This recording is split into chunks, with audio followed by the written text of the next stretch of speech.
Salam kebenaran. Hari-hari ini ada begitu banyak perubahan yang mendadak yang sangat-sangat drastis. Ada orang-orang yang sangat kaya, mereka yang punya mall, mereka yang punya hotel, dan tiba-tiba kehilangan segala sesuatu. Mereka bahkan sampai tidak bisa membayar dan menjual semuanya. Tapi ada orang-orang yang bahkan tidak punya apa-apa. Tiba-tiba Tuhan bisa mengangkat mereka. Mereka berdagang dan mereka berjual hal-hal online. Dan tiba-tiba itu membludak dan itu membuat mereka menjadi diberkati. Saudara, dalam hidup ini perubahan bisa mendadak terjadi. Saudara bisa dari punya segalanya kehilangan semuanya. Tetapi engkau dari tidak punya apa-apa, Tuhan bisa bawa engkau untuk engkau bisa memiliki banyak hal. Persoalannya saudara, di mana posisi kita? Apakah kita sedang memiliki semuanya? Mari berhati-hati. Apakah kita sedang tidak punya apa-apa? Mari bersyukur dan belajar. Saudara, dan hari ini kita mau belajar dari Salomo. Seseorang yang memiliki segala sesuatu, tetapi ujungnya ditolak oleh Tuhan. Saudara, Salomo adalah seseorang yang sangat punya kapasitas untuk menjadi orang yang terbaik. Menjadi Daud kedua yang sangat menyentuh dan dicintai oleh Tuhan. Saudara, bahkan sebelum dia lahir, saudara, Tuhan memberikan dia nama Jedija, yang artinya yang dicintai, yang dipeluk, yang dianugerahi. Tetapi dia tidak pernah menjadi seperti namanya, saudara. Tetapi dia menjadi orang yang main aman. Dan kemudian saudara kehilangan banyak hal.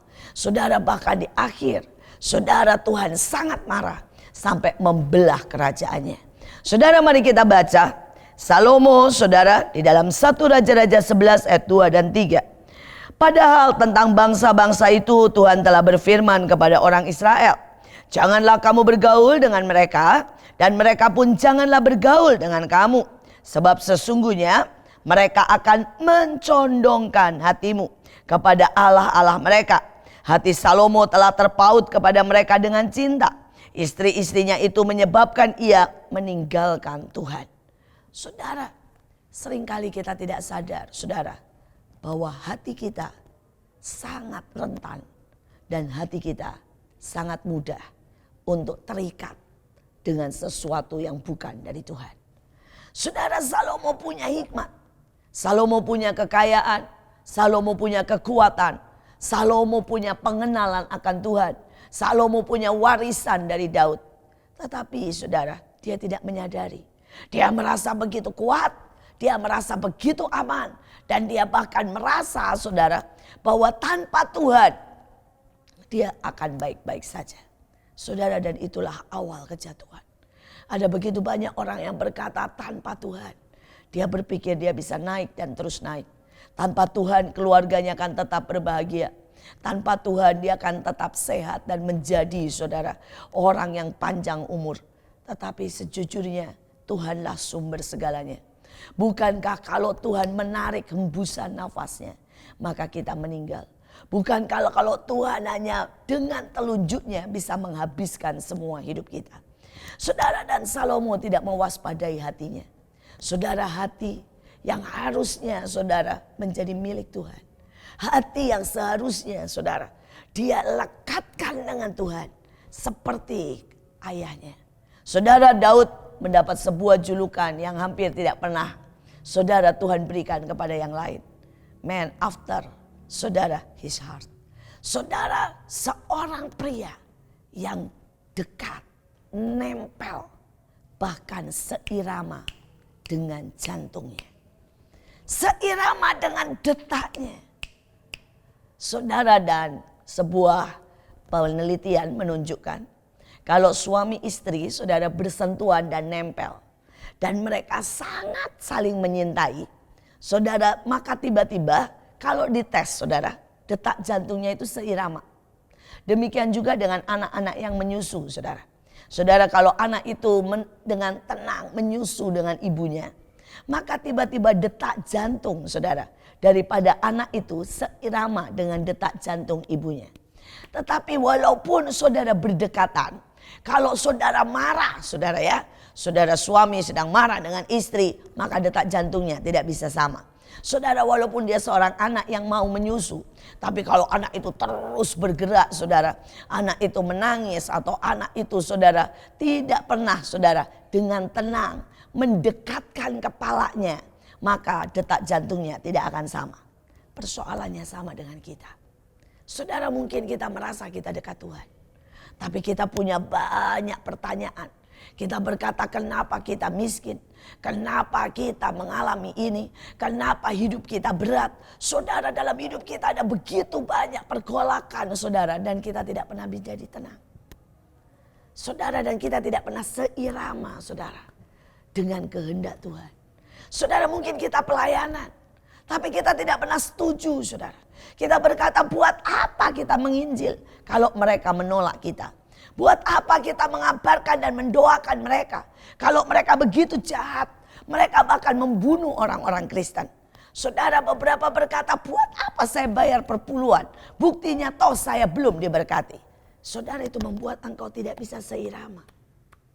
Saudara, Salomo melakukan hampir sama dengan ayahnya. Saudara, dia masih mempersembahkan korban. Saudara, masih ada pujian yang dibuat dan disusun oleh ayahnya. Dan itu masih bergema day by day.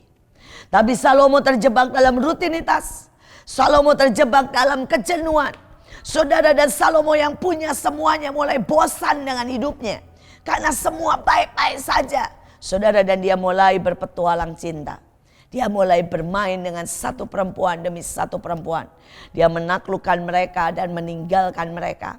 Saudara, dia memperlakukan mereka, saudara, untuk kepuasan, saudara, daripada apa yang menjadi pencarian di hatinya. Saudara, dia tidak mencari Tuhan. Dia tidak menjadi orang yang mengabdi dan berkata, Tuhan, Engkaulah harapanku, Engkaulah gunung batuku, Engkaulah tempat aku berdiam, Engkaulah segalanya. Tapi Salomo walaupun dekat Tuhan, mirip dengan ayahnya, bahkan kelihatannya lebih diberkati. Saudara, hatinya berbicara yang lain. Tadi ayatnya berkata, hati Salomo terpaut kepada wanita-wanita yang lain. Saudara, saya melihat hari ini berapa banyak hamba-hamba Tuhan. Di saat dia pelayanan, saudara, hatinya ingin kaya, ingin kaya. Saudara, dan dia mulai, saudara, walaupun dia pelayanan, hatinya terus mencari kekayaan. Saudara, dan dia mulai membeli mobil-mobil mewah. Saudara, dia mulai pelayanan hanya di tempat-tempat yang berani membayar mahal. Saudara, dia mencari dan menikmati fasilitas-fasilitas yang sangat wow. Hotel bintang 5. Saudara, semua yang terbaik, mobil yang terbaik. Dan dia sudah tidak bisa turun. Saudara, kita di tengah-tengah pelayanan. Tapi hati kita berbeda. Kalau Tuhan berjalan tiap hari mencari jiwa-jiwa, kita berjalan tiap hari mencari uang. Kalau Tuhan datang kepada pelacur, Tuhan datang kepada pembunuh, Tuhan datang kepada yang sakit, kita menghindar rumah sakit karena kita takut kena penyakit. Saudara, kita ada di tengah-tengah pelayanan dan kita melakukan semua rutinitas keagamawian seperti Salomo mengikuti ayahnya. Tapi hati kita condong kemana? Saudara, bahaya pada waktu hati kita sudah terpaut kepada kenyamanan. Seringkali saya melihat seorang hamba Tuhan yang marah karena diundang ke desa dan tidak ada hotel di sana.